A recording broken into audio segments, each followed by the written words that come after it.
Every time I sit back down here to do this show, I get a weird feeling like Jesus Christ on the cross. I feel like I'm carrying a lot of people's cross on my shoulder. As you can already tell, I'm very, very humble. I have no Messiah complex at all. Alright, good morning, ladies and fucking gentlemen. It's literally morning, that's why the lighting is a little bit dim today. It's like 5:30, I think, in the morning, and I couldn't sleep, so I said, fuck it. You're welcome to the iBoro Report, the most reliable source of news on the fucking internet. There's a puppy in a cage somewhere, so you're going to be hearing him periodically throughout this whole shit. If you let him loose, he pees all over the house and shit's everywhere, so we have to keep him locked up, but fuck it. We're gonna ride out for it. The first thing I want to talk about today is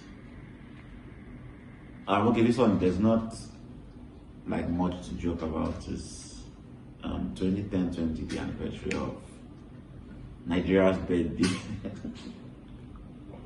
Oh fuck, 2010-20 is coming up. Nigeria's wedding anniversary. I don't know how to say it, but the anniversary of, you know, when your government did what your government does. And the whole year has passed and nothing happened. All those people, we haven't seen any of them. The bodies, we don't know how many people, still don't know how many people died. And it's, you know, it's kind of frustrating. This leaks up to something else I wanted to talk. First of all, let me just round it up by saying, you know, fuck the Nigerian government. Let's continue to raid against them. If there's a protest on, I think Wednesday or Thursday, there's a protest, let everybody come outside. Let's, you know, fuck shit up. Fuck the Nigerian government. But this leads me to something else I wanted to talk about, which really makes me seem very professional. It's just a coincidence. That's the dog. There's this new show everybody's watching, Squid Games, which I haven't watched, which is supposed to be very interesting. It's about a man setting up 460 something people, I think, to play a game for money. And only one person can win, and every other person who doesn't win dies. The reason why I bring this up is because it seems the producers were inspired by 2010-20, because first of all, the people are wearing green and white. There's an old man who acts like he's part of the suffering, but who is secretly orchestrating the whole shit. And there's a whole green red light game, which kind of feels like the tollgate situation. And there was some offing of cameras, so it seems like they were inspired by our suffering. So I just want to shout out my Korean brothers for being inspired by us being killed. You guys are amazing, man. Deserve Kim Jong-un, although I think that's the wrong Korea. Brown, shut up. He won't shut up, but fuck it. Shut the fuck up. You're a fucking cunt. Next thing I want to talk about is Afrobeat. I think over the past like 6-7 odd years has kind of been blown up around the world. 5 years since Drake did One Dance with Wizkid, where everyone was like, Wizkid's voice didn't really come outside, but it became like one of the biggest songs ever. Wizkid got Billboard #1 and shit and whatever, yada yada yada. Recently, this guy's song, Ckay song, everybody knows this. This Ckay song blew up on TikTok again. It blew up like a year ago, but it didn't really catch fire. This time it blew up like completely. It actually made it to number 35 on the Billboard. It's viral, and like I don't know how many TikTok videos it has right now. I don't think white people really understand what he's saying though, but they seem to love it. Which brings me to my point. With the way like Afrobeat is blowing up and everybody loves Ckay. Wizkid is number 10 on the Billboard Top 100 and the Hot 100. Fucking insane. Fucking crazy.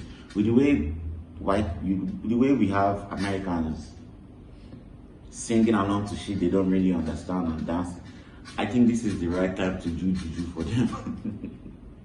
I think this is the right time. If we can just get like a Dibia to tell us some incantation to use and jazz those white people, then we get Ckay or Wizkid or somebody with a very sweet voice to sing it. Thunder fire this way, oh oh oh oh oh. Put some kind of melody that they fuck with. We can win back this shit, man. We can win back this fucking shit. That's what I'm saying. Let's use it to our advantage. Since we had black magic, we have not used it to fuck up white people. This is the time. The time is right. The technology is there. The exposure is there. I have the dream and the idea. I'll spearhead it. Let's jazz white people. Wherever we have to set up a community, let's do it, man. I'm ready.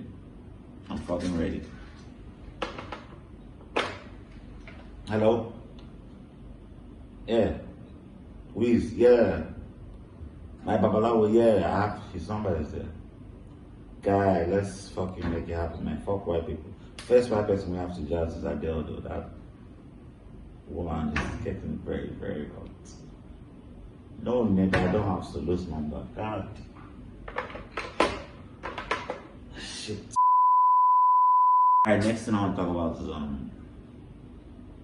Tuface has been having some problems with his wife. Honestly, I know I'm reading you the news, but I'm not really. I feel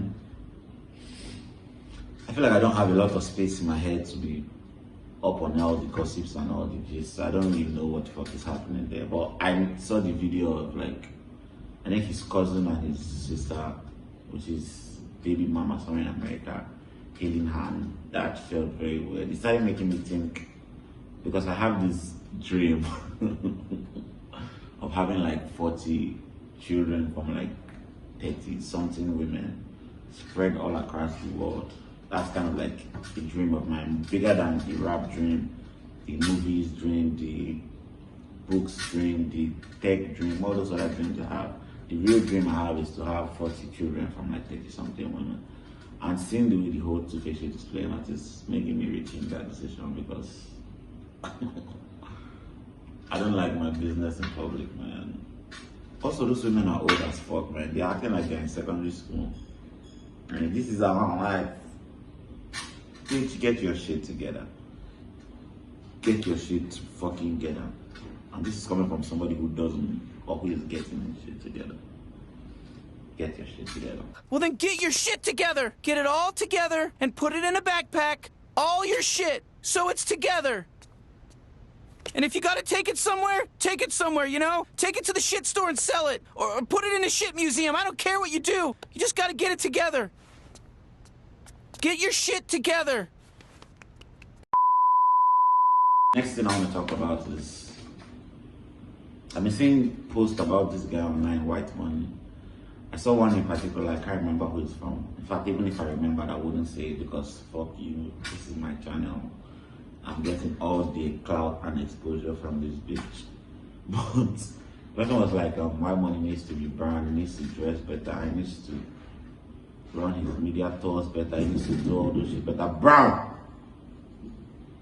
He needs to run his media tours better, he needs to do all that shit. And I'm like, nigga, he won for being the fat short guy wearing net singlet. Leave that motherfucker alone. Leave that motherfucker alone. He won because he was eating food from pots sitting on the floor in Big Brother house. Leave that motherfucker alone. Please leave him alone. God damn, everybody wants to be perfect and nigga. They say he needs to dress better. I don't think he needs to dress better. I think he has a big stomach and it makes some outfits look. Let that man live, man. He has 90 million. Let him fucking live. And he was saying that it's hard to find love. Nigga, if you have 90 million, you don't need to find love, bro. Although I guess everybody wants love. I mean, no toxic masculinity my way out of emotions. Everybody wants love. But leave our money alone, man.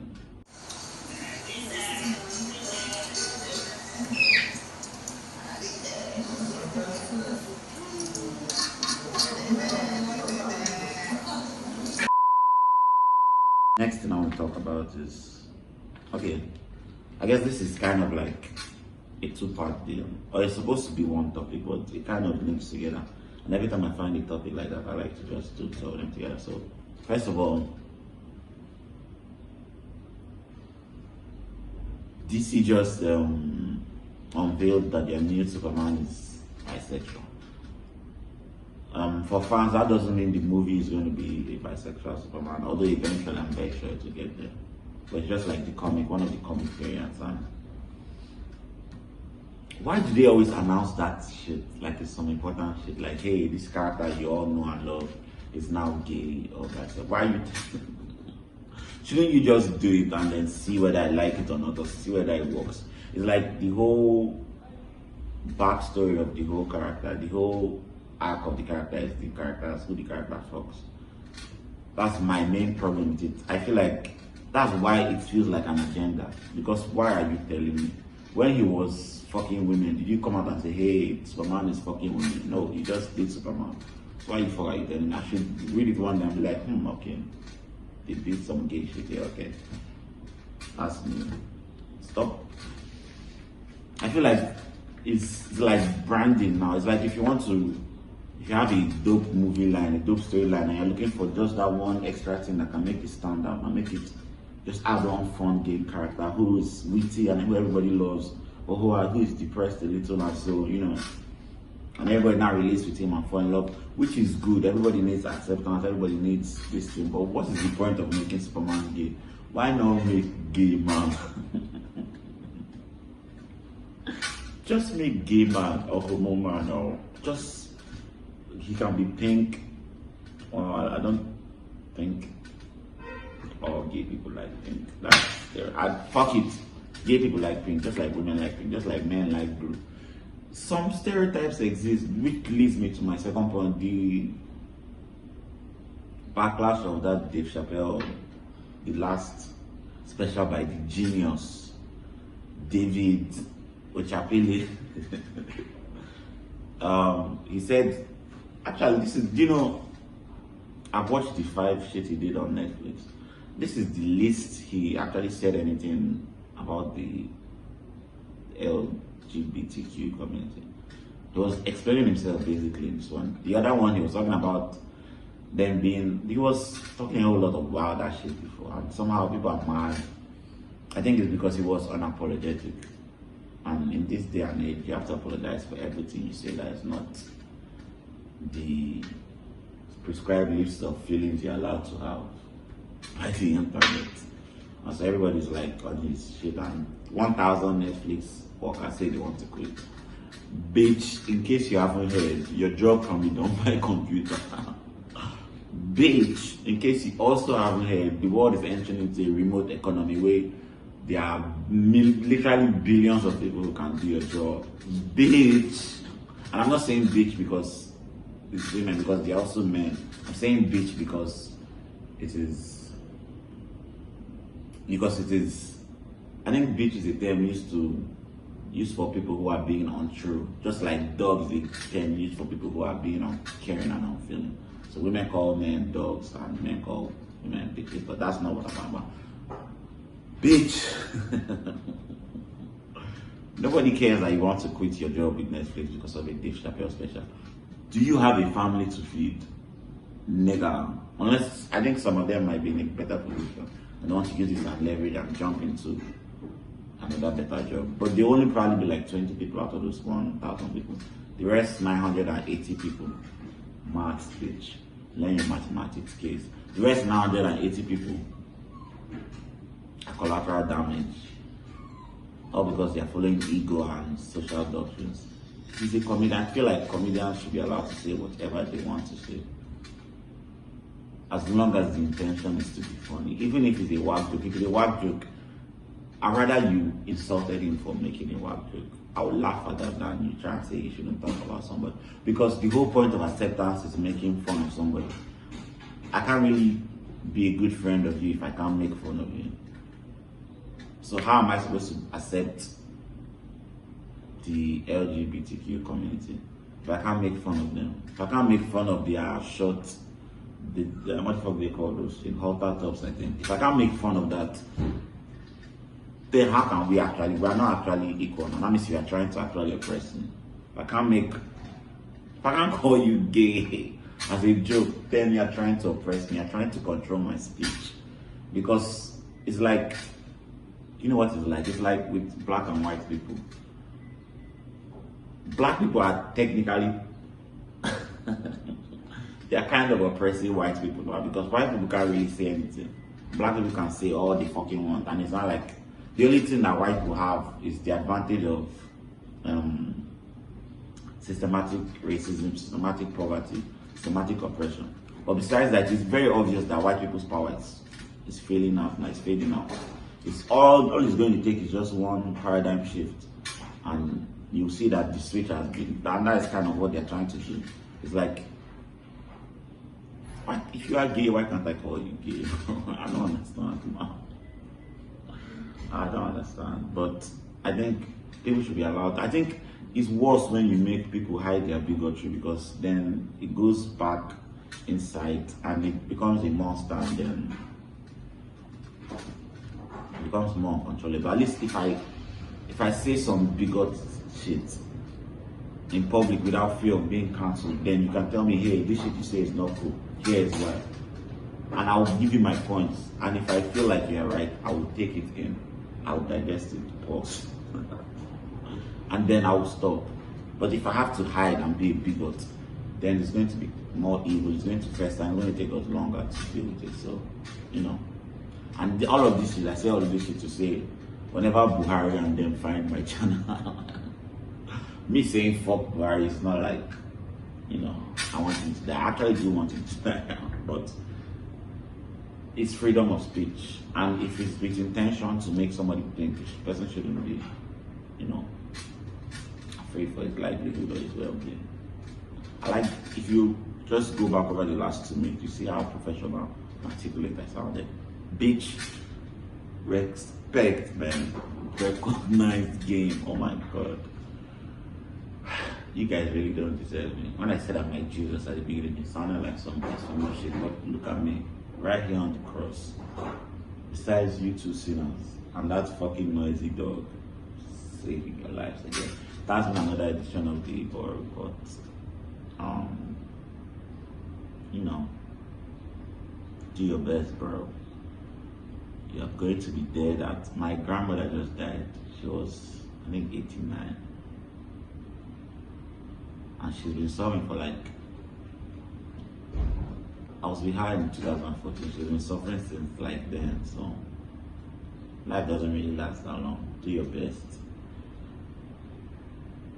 That's all, man. You can only do your best, and fuck it, man. This was nice. I had a lot of shit to talk about today. This is bird port beach. Okay, I forgot I can do editing now, so let me just add this video here.